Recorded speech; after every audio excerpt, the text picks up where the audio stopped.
redéploiement de la stratégie à court, moyen et long terme. Le rapport mondial de l'OMS 2019 paru en 2020, c'est 799 000 cas de paludisme dans notre pays, un peu plus de 500 décès. Mais là encore, il faut relativiser ces données-là parce que malheureusement, notre système d'information sanitaire aujourd'hui n'est pas performant. Et donc, il en convient que ces données soient sous-notifiées. Fixe sur un même objectif et pour l'atteindre, les plans stratégiques ne s'accablent pas de soutien extérieur dans un schéma de parcours de combattants du haut vers le bas et parfois de la base vers le haut. Pour tirer un trait sur le paludisme qui demeure endémique, le Gabon pour sa part à travers le plan national de lutte contre cette maladie s'inscrit dans le maintien des acquis avec ce thème zéro palu, je m'engage qui revient une fois encore cette année et plus encore avec ce slogan des actes, des actes, des actes. Justement, les objectifs visés tant sur le plan national qu'international pour lutter efficacement contre le paludisme nécessitent au Gabon une ouverture à l'innovation au sein du PNLP. Nos reporters Rena Charlène Mouinkonde et Jospin Bombadionga se sont intéressés à ce volet. Regardons.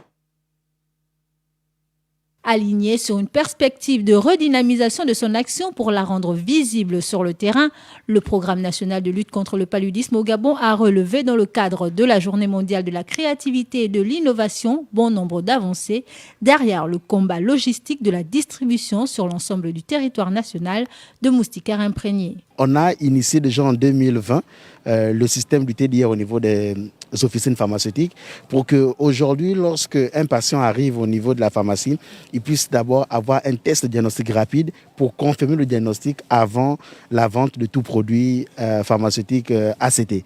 Ça, c'est une innovation.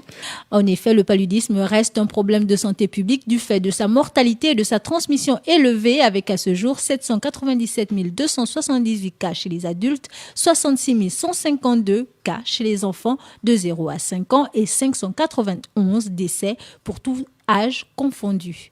Le Programme national de lutte contre cette maladie s'engage dans une nouvelle dynamique où créativité et innovation seront en première ligne. C'est de trouver des mécanismes pour arriver à une mobilisation de ressources sûres, pérennes et en ayant avec nous une structure bien organisée qui va gérer ces fonds et va suivre la mise en branle des stratégies du Programme national de lutte contre le paludisme.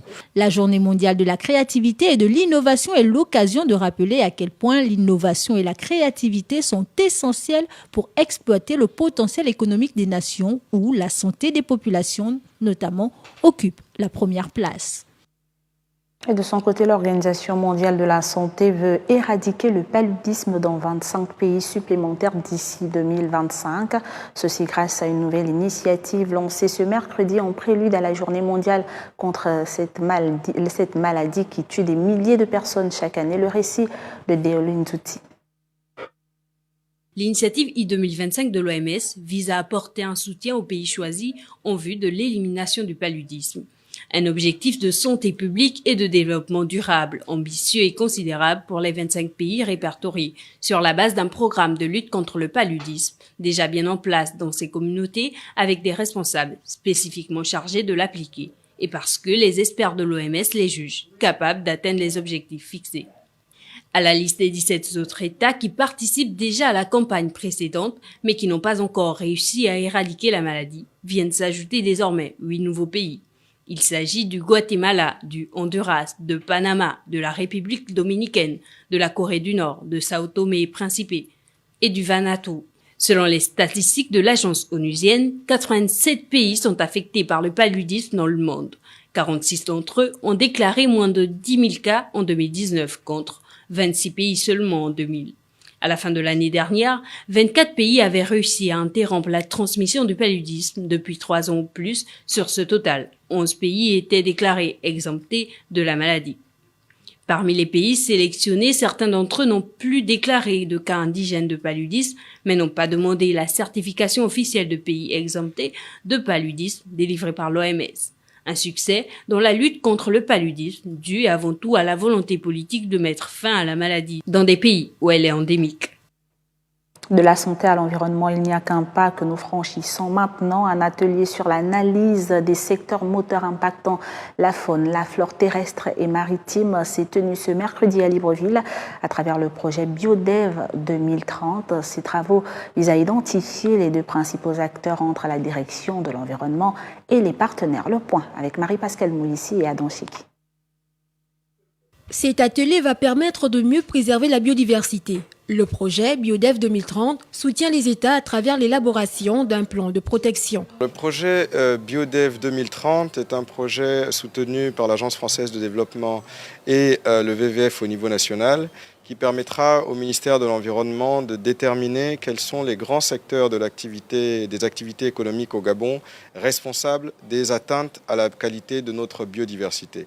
Et donc à travers ce projet, nous allons concerter le secteur privé, les ONG, pour pouvoir identifier les mesures à prendre dans ces secteurs d'activité pour transformer l'impact négatif qui pourrait exister aujourd'hui en une dynamique positive de développement durable.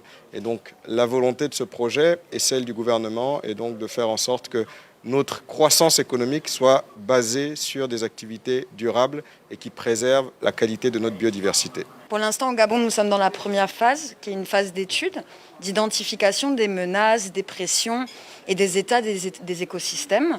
Ensuite viendra la phase plus cruciale de discussion entre les parties. La dégradation de la biodiversité au Gabon est imputable à plusieurs secteurs peu ou mal identifiés. De prime abord, on a tendance à regarder les grands secteurs, le pétrolier, le minier, le forestier. Mais il y a des secteurs qui peuvent être grands sans être forcément très impactants et d'autres qui peuvent être tout petits, mais eux qui peuvent avoir un très grand impact sur la biodiversité.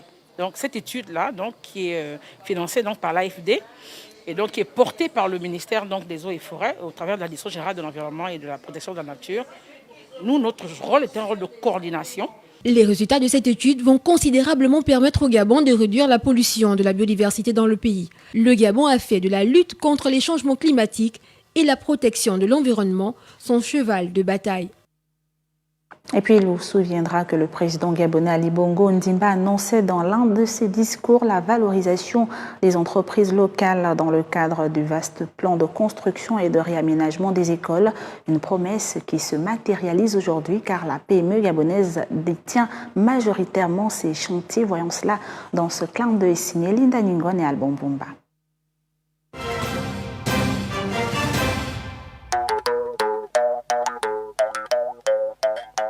Sur ce terrain, des chantiers de construction et de réaménagement des établissements scolaires dans le Grand Libreville. Un constat se dégage, la diversification des entreprises, au milieu desquelles on note une bonne représentativité de la PME gabonaise. Le président de la République a voulu des entreprises, des PME gabonaises citoyennes. Et aujourd'hui, on voit tous les efforts fournis par le gouvernement.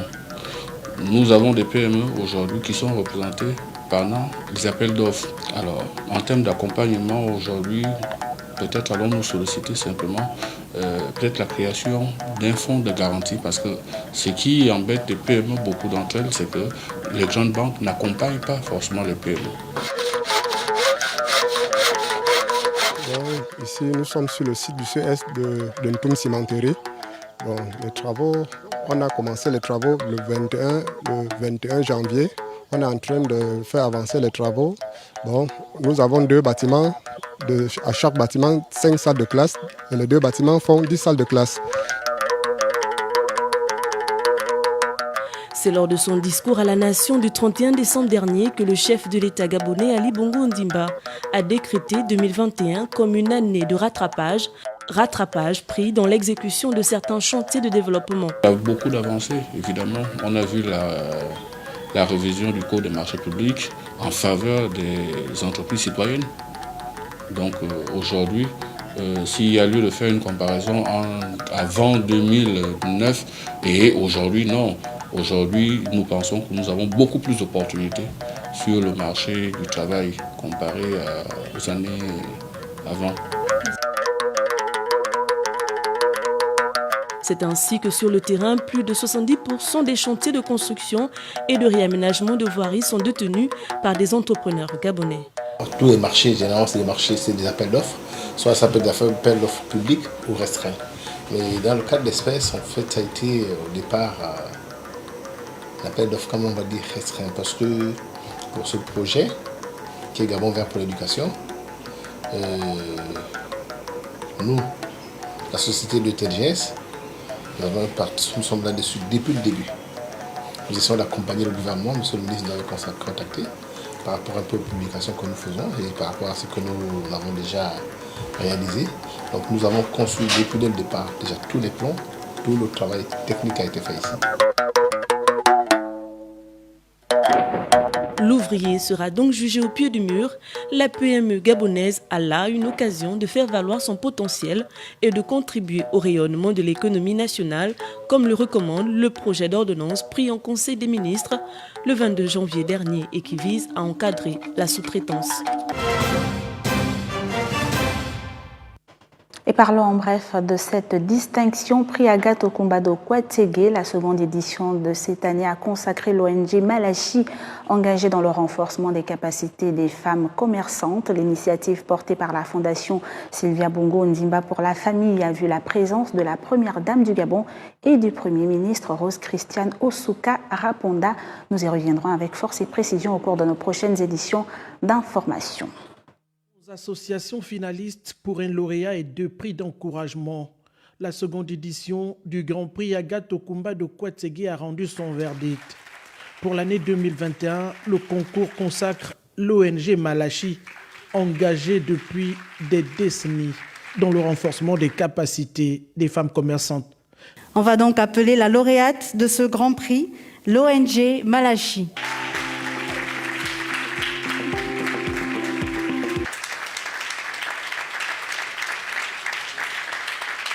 Je voudrais remercier le Seigneur pour cette grâce face à toutes ces associations talentueuses. Je voudrais remercier également le chef de l'État pour le plan décennal de la femme, Madame Sylvia Bongo Ondimba, pour cette initiative et le programme Gabon Égalité. Le panel et l'échange interactif organisé pour cette journée dédiée aux femmes a permis de mettre en lumière ces acteurs de l'ombre engagés au service du développement au quotidien.